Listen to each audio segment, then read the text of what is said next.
കണ്ണൂർ മാക്കൂട്ടം ചുരത്തിൽ container lorry മറിഞ്ഞ് ഒരാൾ മരിച്ചു. 5 പേർക്ക് പരിക്കേറ്റു. ജാർഖണ്ഡ് സ്വദേശി ബുദ്ധാറാമാണ് മരിച്ചത്. വിരാജ്പേട്ട ഭാഗത്തു നിന്ന് ഇരിട്ടിയിലേക്ക് വരികയായിരുന്ന ലോറിയാണ് മറിഞ്ഞത്. സന്തോഷുണ്ട് വിശദാംശങ്ങളുമായി. സന്തോഷ്, വിവരങ്ങൾ എങ്ങനെ? ഉച്ചയോടുകൂടിയായിരുന്നു ഈ അപകടമുണ്ടായത്.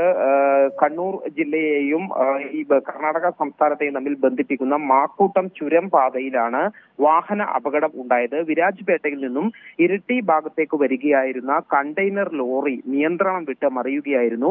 ഈ കണ്ടെയ്നർ ലോറിയിൽ 6 പേരുണ്ടായിരുന്നു. അതിൽ ഒരാൾ ജാർഖണ്ഡ് സ്വദേശിയായ ബുദ്ധാറാമാണ് ഈ അപകടത്തിൽ മരിച്ചത്. ഡ്രൈവർ ഉൾപ്പെടെ മറ്റ് 5 പേർക്ക് പരിക്കേറ്റിട്ടുണ്ട്. ഇവരെ കണ്ണൂരിലെ ആശുപത്രിയിൽ പ്രവേശിപ്പിച്ചിരിക്കുന്നു. ഈ അപകടമുണ്ടായതിനെ നാട്ടുകാർ വിവരം നൽകിയതിനനുസരിച്ച് ഇരിട്ടിയിൽ നിന്നും ഫയർഫോഴ്സ് എത്തിയാണ് ഈ വാഹനം ഉയർത്തിയത്. അതോടൊപ്പം തന്നെ ഈ പരിക്കേറ്റവരെ ഉടൻ തന്നെ അടുത്തുള്ള ആശുപത്രികളിലേക്ക് എത്തിക്കുകയും ചെയ്തു.